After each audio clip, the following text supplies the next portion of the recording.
Open world. It's pretty much dominating the gaming world today. While some have done amazing things with the open world, and I admit when done well, open world is amazing, but it can also go very, very wrong. One game in 2015 showed how it can go very, very wrong, while another game in 2017 showed how it can go very, very right. If you don't know what games I'm talking about, well, you obviously didn't read the title. Bear in mind this is based on roughly an hour of playing both games. So we'll start off with Breath of the Wild. First I'm going to warp over to my horse and see what a simple drive around the world with my horse will bring me. Alright, get on Epona and let's go. Epona follows the path as dictated by the roads. You can just sit back and let your horse do the driving. As we go along, I come across rocky terrains, bridges, waterfalls, stables, and there's a civilian in danger. You could ignore them, but since I'm such a good guy, I decided to help her out. Finally, the end of the path takes me to a town. Towns and video games. So peaceful.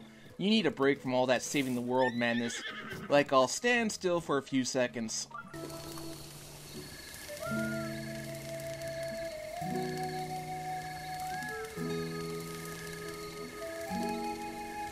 You see? Serenity. Now let's see how I do the same with the Phantom Pain. I get on the chopper and I fly to Afghanistan, deploy my horse buddy, and let's get riding. On second thought, it's a little dark, so let's skip ahead in time a little bit and... a sandstorm, making it really hard to see where you're going. That's great. Alright, I'll ride along and I come across an enemy base. I don't really feel like dealing with them, so I have to clear off the pathway to get around. Alright then, nothing very visually interesting, just a bunch of the same. Oh hey, look, we found a bear! I'll get into a fight with the bear to tranquilize it and... I got killed by a bear. I got killed by a bear. Anyway, back to Breath of the Wild. Let's get back on Epona and go back the way we came. There's people walking around, and look, a dragon. Wow, I know something like that wouldn't really work in the Phantom Pain's realistic world, but man, it just adds so much flavor to Zelda's world. And 2 more people in danger. Guess I'll help them out because, hey, I'm a good guy. Now I'm going across Lake Hylia, and just look at the scenery. Ah, so peaceful. Well, let's go back to the Phantom Pain. Boring. Boring. Boring. Boring. In fact, here's a few seconds of clips that's just Link and Snake riding along the road.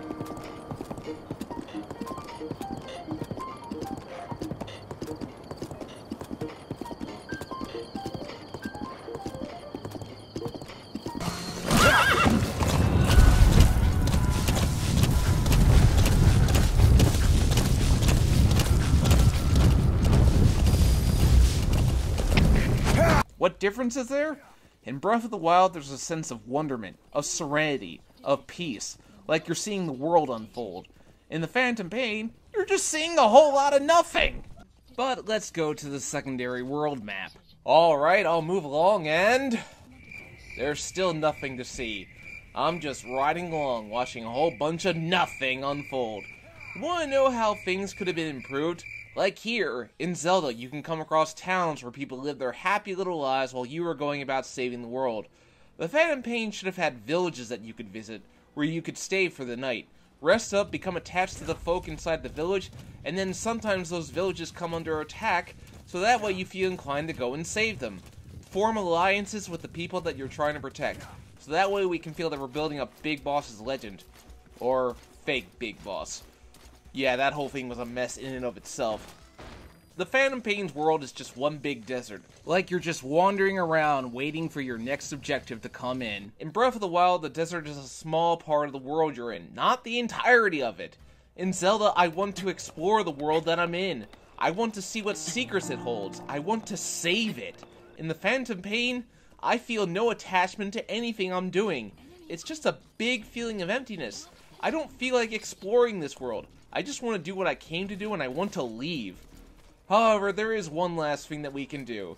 There's one more place that we can explore. That's Mother Base. Seeing this place build up from nothing was quite the achievement, but... well, when we land, I get a cutscene of Dee welcoming Snake back.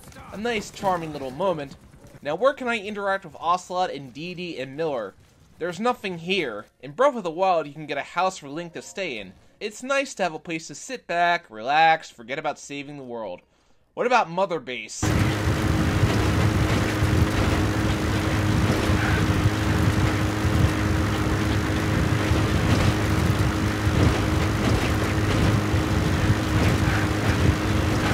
Yeah.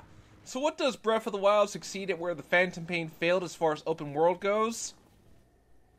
Everything. Well, there is one thing we can do at Mother Base. Beat up your own soldiers.